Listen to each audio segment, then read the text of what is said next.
ఏ ration shop లో kerosene కి, థియేటర్లో టికెట్ కి మీరు ఓపికగా నిలబడడం లేదా? న్యాయం మాత్రం వెంటనే దొరకాలంటే ఎలాగయ్యా?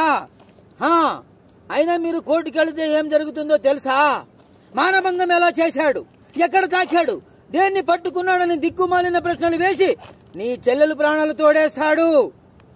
మనకి మాత్రమే తెలిసిన ఈ విషయాన్ని పేపర్ వాళ్ళు, మీడియాలు వాళ్ళందరికీ తెలిసేలా చేస్తాడు.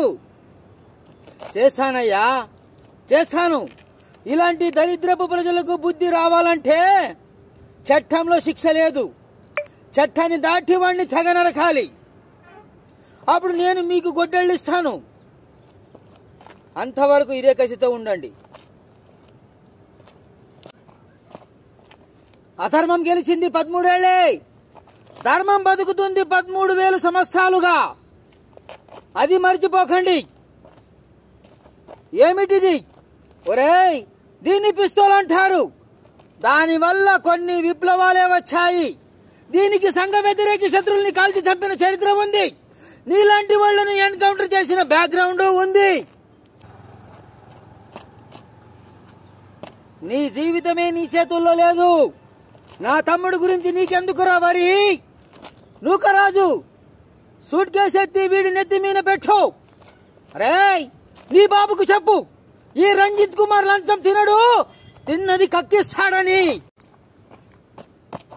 రేయ్, నీకు ఆడటం తెలుసు, నాకు ఆడుకోవడం తెలుసని నీకు హెచ్చరించడానికి వచ్చా.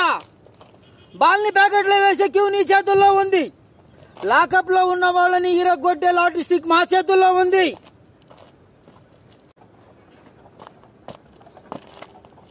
అవినీతి పరుడి ఫేస్ ఎలా ఉంటుందో చూసి వేటు తప్పదని హెచ్చరించడానికి వచ్చా.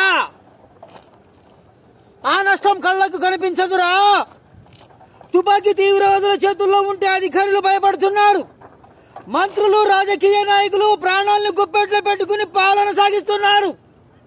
తీవ్రవాదికి భారతదేశంలో కలిపి కొన్ని రాష్ట్రాలే భయపడితే ఉగ్రవాదికి అమెరికా, బ్రిటన్ లాంటి అగ్ర దేశాలే వణికిపోతున్నాయిరా. కుక్కల కొడక,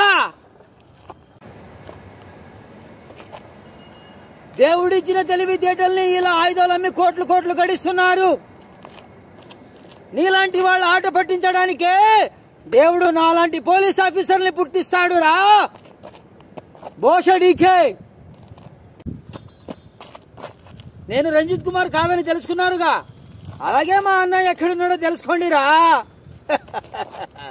మీ నాన్నెవరో నీకే తెలియనప్పుడు నాకెలా తెలుస్తుంది బే బేవకూఫ్? సిఫారసు చేసింది నీలాంటి వాళ్లను కాల్చి చంపమనిరా. కరువు కాటుకలు రైతుల కడుపు మీద మాత్రం కొడితే మీ కల్తీ ఎరువులు వాళ్ళ బతుకు మీద దెబ్బ పెడుతున్నాయిరా. కుక్కల కొడకల్లారా. రేయ్, ఆ లారీలో ఉన్న బస్తాలన్నీ దించండి రా. ఒరేయ్, తల్లిదండ్రుల దహనం చేయాల్సిన వీడి చేత వీళ్ల సావుకి కారణమైన మీ పాపాలన్నీ తగలబెట్టేస్తాను. వీడికి ప్రాణం లేదు. రేయ్, రైతులు పంటలు పండిస్తున్నారు, కానీ పంటనెప్పుడు కల్తీ చేయరు. కల్తీ లేని పంటను తిని ఒళ్ళు పెంచుకున్న మీకు మాత్రం కల్తీ అలవాట్లు వస్తున్నాయి. బియ్యంలో కల్తీ, నెయ్యిలో కల్తీ, పాలల్లో కల్తీ, నీళ్లలో కల్తీ, పెట్రోల్లో కల్తీ, విత్తనాల్లో కల్తీ, ఓట్లలో కల్తీ, నోట్లలో కల్తీ, ఆఖరికి పంటను కాపాడే ఎరువును కూడా కల్తీ చేసి పేద రైతుల ప్రాణాలు తీస్తున్నారా. కుక్కల కొడకల్లారా. నువ్వు బట్టలు విప్పుతుంది భారత మాతకు కాదురా, నీకు జన్మనిచ్చిన తల్లికి. నీ తల్లి పురుడు లోపల పడింది ఇక్కడ, పురుడు పోసుకుంది ఇక్కడ, నువ్వు కాలు మోపింది ఇక్కడ. గుండెల మీద మోసుకున్న తల్లిని గొంతు మీద కాలేయాలని చూస్తున్నావు. ఒరేయ్, ఈ గడ్డకుండే దీక్ష బద్దకుంటే, మేము దయ చూపకుంటే మీ బ్రతుకెక్కడా? మేము కన్నెర్ర చేస్తే మీరు పిలుచుకెళ్లడానికి యువకులెక్కడా?